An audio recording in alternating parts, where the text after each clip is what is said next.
What a beautiful flight. Banking to the left, lining up with runway 02, speed 175 knots, down to 200 feet.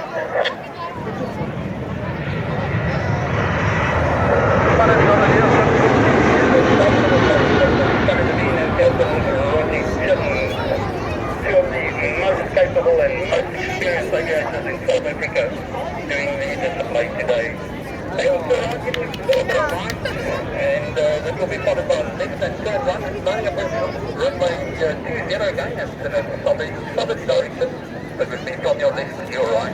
Fitted with 27,300 pound thrust motors, one of the most powerful machines in the sky. Going down 300 feet, 180 knots.